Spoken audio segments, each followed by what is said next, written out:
Welcome to the second video on different forms of equations of a two-dimensional line. Some of the prior knowledge that may help you in this video is vector operations, two-dimensional lines part 1 video, and dot products. There are many different forms of writing equations of a line, and we're going to focus on the Cartesian equation right now. If you have a line which has starting position A and a final position R, and it has a direction vector B with bx and by as the x and y components, then as we discussed in the last video, its vector equation is going to be position vector R is equal to position vector A plus t multiplied by the direction vector B. We also said that for the direction vector B is going to have an x and y components. So the slope of a line that is parallel to this will be rise over run, which is by over bx, and the slope of a line that's perpendicular to this is going to be the negative reciprocal of that, which is negative bx over by. We can use the vector equation and break it down into its x and y components, and that will give us the parametric equation of the line. Today, we're going to take the x and y component of the parametric equation or the vector equation, and we're going to use it to come up with another form or equation for the line. What we're going to do is we're going to take the x and y components and we're going to isolate for the t value for both of these components. So we're going to subtract by the initial position from both sides. And once we've done that, we're going to divide by the direction vector components for the x and y. And we're going to get t is equal to x minus x naught over bx, and t is equal to y minus y naught over by for the x and y components.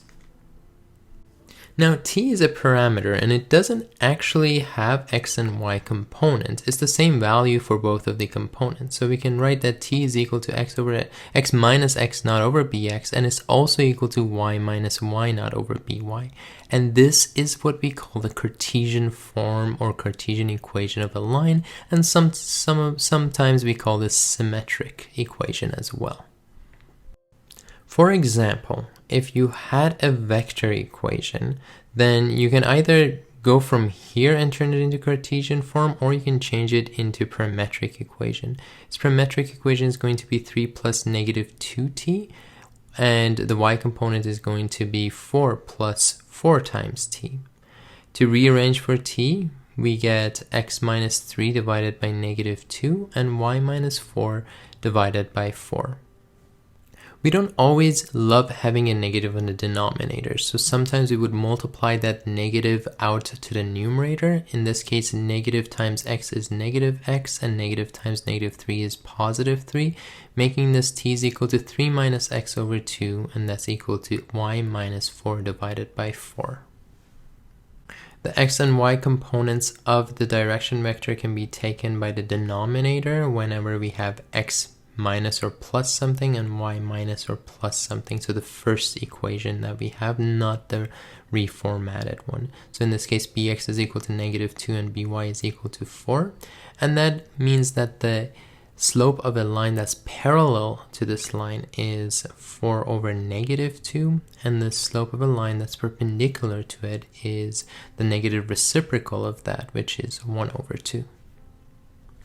Now the other equation that we're going to cover, and this is sometimes not covered in some of the curriculums, but I do want to touch on it. This is only for 2 dimensions, and this is scalar equation of a line. So if you have a straight line which starts from point Q and goes to point P and has a vector that's normal to it, and that normal vector or perpendicular to it, and that perpendicular vector is vector n, and it's going to have an x component of A and y components of B. We know that perpendicular vectors have a dot product of 0. That means if we were to take the dot product of vector n and qp or pq, we would get a value of 0. So let's do this. Vector qp, for it, we're going to take the x and y components of p and subtract them by x and y components of q, and dot that with x and y components of n, which is a and b, and we should get a value of 0. We're going to take the x components, multiply them with each other, add them to the multiplication of their y components. So that means a multiplied by x minus x naught plus b times y minus y naught is equal to 0.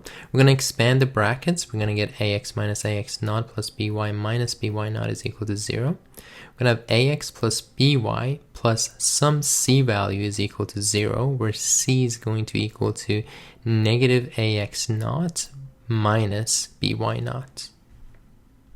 And when we do this, we come up with the equation of the line in form of ax plus by plus c is equal to 0. This is called the scalar equation of the line, and previously taught to you folks probably as the general form of a line. And back then maybe you didn't know the importance as much, but now you know that the a and b value give you the x and y components of the normal vector to the line, which means that if you did have the normal to the line, you could easily find the equation of the line. Since the normal line has x component of a and y component of b, its slope is going to equal to rise over run, which is b over a, and the slope of a line that's parallel to our line is going to be the negative reciprocal of that, which is negative a over b. The summary of this video is fast forwarded here, so if you want to pause the video and write any of the information down, please feel free to do so. And now we're going to look at a couple of examples. Okay, for the first question, we want to state the slope of a line, so not direction vector, but a slope of a line which is parallel and perpendicular to these two lines. And for the first question, the line is given in scalar form, so we can use the a and b value. The a value of the line is 3 and the b value of the line is negative 2. So that means the normal line will have x component of 3 and the y component of negative 2. So the slope of a line which is perpendicular would be y over x, so that's negative 2 over 3. And the slope of a line which is parallel is going to be a negative reciprocal of that, which is 3 over 2. For the second question, we have the direction vector, which has x component of 1 and y component of 4. And we can use that idea. We know that slope of a line which is parallel is going to be rise over run, so that's 4 over 1, or 4. And the slope of a line which is perpendicular is negative reciprocal to that, which is negative 1 over 4. For the second question, we want to determine the vector, parametric, and Cartesian form of a line, which is given in scalar form. So 3x minus 2y minus 12 is equal to 0. Well, to write these, we first need to find a direction vector. So to find a direction vector bx and by, we can use the slope of the line. We know that the normal vector will have an x component of 3 and y component of negative 2 because of the a and b value. So the slope of the line which is perpendicular is going to be negative 2 over 3, thus rise over run. And we can kind of draw this out to kind of see it. You can see that the normal vector will have x component of 3, y component of negative 2, and the direction vector will have x component of bx and y component of by. So if we take rise over run for that, it will be 3 over 2. Because the rise is the y direction and the run is the x direction, bx is going to be 2, so that's the x direction of our vector, and by is going to be 3, which is the y direction of our vector.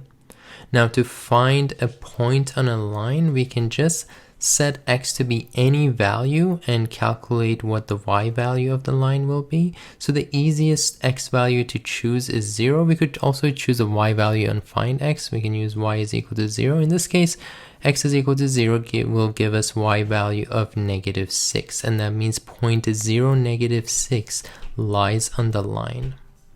Now that we have a particular point on our line and we have the direction vector, then everything else is just putting it into the equation. We know that our point is 0, -6, so we can put that on our vector equation, and we know that our direction vector is 2, 3. For the parametric equation, we're just going to put the x and y direction of that as x is equal to 0 plus 2t, which is 2t, and y is equal to -6 plus 3t. Finally, for our Cartesian form, the equation is x minus x naught over bx is equal to y minus y naught over by. In this case, x naught is 0, y naught is -6, bx is 2, and by is equal to 3. So we'll put that into the equation. X minus 0 is x divided by bx, which is 2, and y minus -6, which is y plus 6, over by, which is 3. I have prepared 4 questions for you folks to try out on your own, and I will try to post a solution to these questions as soon as I can on a separate video. I hope that this video was helpful in giving you some idea about Cartesian and scalar equations of a line in 2 dimensions. There are so many different forms of equations of a line, and each one has its own importance. For example, scalar equation can help us know the normal components of a vector to our line. The next video will focus on 3-dimensional equations. Thank you for watching.